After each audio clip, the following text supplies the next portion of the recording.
I'm sure you're a pretty sensible fellow. We're talking to you a lot on the show, but you're as horrified as we've been about sort of cries for jihad and some of these anti-Semitic posters and cries during these protest rallies not just in London but largely in London over the weekend. What action should the government take? Yeah, there's plenty of the last few minutes I've just been listening to you that I agree with, if not all of it, because I agree the fact that jihad does mean a lot of different things, but this is not a religious dissertation. This is actually action on the streets of London that can be easily seen to be inflaming hatred, inflaming the possibility of violence. So I know the Home Secretary is meeting Sir Mark Rowley, the Commissioner, today to see exactly why this has failed and make sure that he does stamp down on this for the reasons that you rightly said about lockdown protests, about Black Lives Matters protests. It seems to be incredibly inconsistent. And what that inconsistency is leading to is the lack of reassurance for the Jewish community in London, the possibility of an escalation of this. And of course, if it's happening in cities around the world in the same way, that risks inflaming the political situation in the Middle East itself.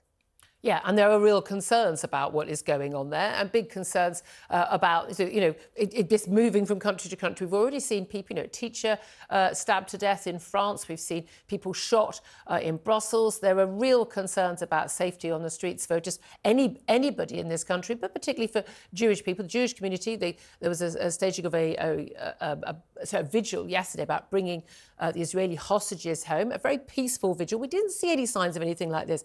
How concerned are you that actually many people in our community in this country, don't feel safe? And yes, there may well be people who are of the Muslim faith who also feel like I'm going to be tarred with the same brush as these lunatics. I'm just living here, making a life here for myself, born here probably, and I just want to just go about my day peacefully. And yet these people are being seen to represent me, and that's unfair.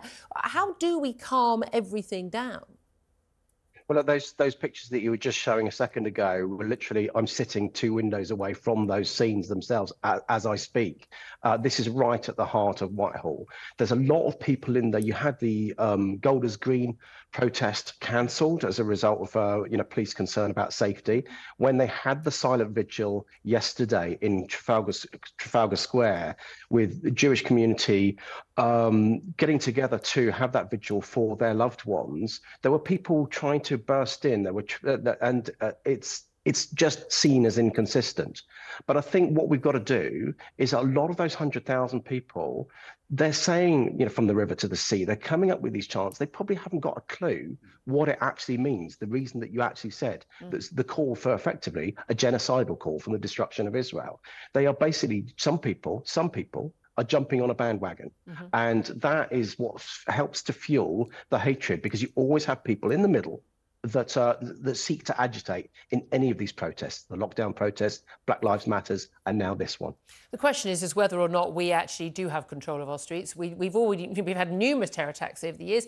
We know that there is a threat from jihadist cells and individuals who've been radicalised online, and some of them have gone to training camps, some born here, some the children of immigrants, some have been here for just a matter of months or years. We've had people who've used false identities to be able to stay in this country when they've clearly got jihadi links. There is a real feeling, and a feeling that is based on fact by a lot of people in this country, including myself, that our security services, our police services, our government is not on top of this threat. And everyone wants to be nicey-nicey, and no one wants to upset various different communities. But actually, it is only a matter of luck that we have not seen horrific destruction on our streets that we have seen previously, 2005, the 7/7 attacks and other attempts since. And London Bridge, when we're sitting here in an office in London Bridge, two sets of terror attacks at London Bridge, for goodness sake, in recent years. It is only a matter of luck that we don't see the sort of carnage that we're seeing in other countries. Do you agree? Yeah, I mean, well, that is always the case with terrorism, because you have small cells of people that can cause a lot of destruction with relatively limited resources, and that's incredibly difficult for any intelligence service to keep on top of. But it is a complex situation over the last 20 years. It's developed over the last 20 years with lawyers getting involved. Apparently, the Tahir demonstration there were CPS lawyers, I'm reading, that were embedded with the police to tell them what was the law and what wasn't. We've got to make sure when the Home Secretary meets Sir Mark Rowley that our legislation is absolutely robust and we're using every bit of legislation that is in place now, rather than having to sit there and put the genie back in the bottle. I have to say, I don't remember the law having to change for people to be arrested for silently praying outside an abortion clinic or for supposedly misgendering, in fact, correctly gendering a trans woman as a man. And no law change at all. And yet, apparently, we're told we need a law change to arrest people calling for jihad on our streets. That's quite bizarre. Well, that's what some people, that's what Dame Sarah Khan and Sir Mark Rowley are saying. But the Home Secretary is right to be able to point out the examples that you have just given. And they're absolutely right. There is an inconsistency. Now, there may be action taken after the event. And as you've just heard from your expert in the room there, that we should probably be talking more about that, because you don't necessarily want to, have boots on the ground on a London street that helps to inflame the situation. But we do need to reassure people. It's all about reassurance as well as taking people off the streets. Although, again, I'm not sure it's very reassuring for many, certainly the Jewish community, to see this happen without any action at all.